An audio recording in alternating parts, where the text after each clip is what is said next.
Retrouvez le fait écho du jour.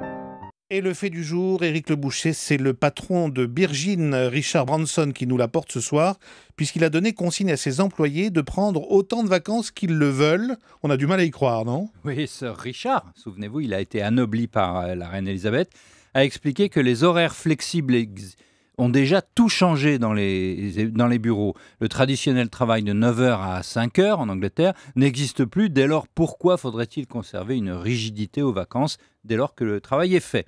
Le PDG milliardaire s'est inspiré de Netflix, le site américain de vidéo à la demande qui vient d'arriver en Europe et qui applique la même philosophie. Le résultat serait positif, des salariés gagnent en bonne humeur, en créativité et en productivité. Alors cela dit, ne rêvons pas, Éric, cette philosophie est limitée au siège social. Vous avez raison, Emmanuel, cela ne concerne que 170 personnes et ne s'applique pas encore aux 50 000 salariés du groupe, de l'ensemble du groupe de transport, d'aéronautique et de banque. Mais Sir Richard veut encourager ses filiales à y venir. En tout cas, son expérience sera regardée de très près par les autres entreprises, car les horaires fixes de travail ne veulent plus dire grand-chose avec les smartphones et les tablettes qui permettent de travailler, de lire ses mails, où que l'on soit, dans les transports ou à la maison. Avec beaucoup d'excès pour beaucoup de cadres qui, du coup, n'arrêtent jamais et sont pris par la compétition avec les collègues.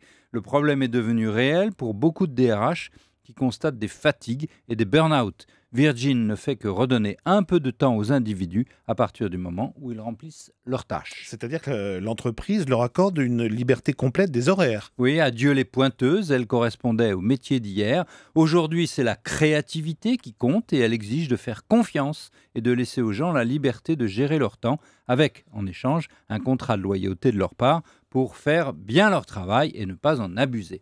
Richard Branson aime les révolutions, celles qu'ils mettent en place, si elles se généralisent, fait sauter les horaires et annonce, pour nous et nos débats en France, la vraie fin des 35 heures. Éric Le Boucher, Éric qui publie à partir d'aujourd'hui un ouvrage intitulé « Les saboteurs ».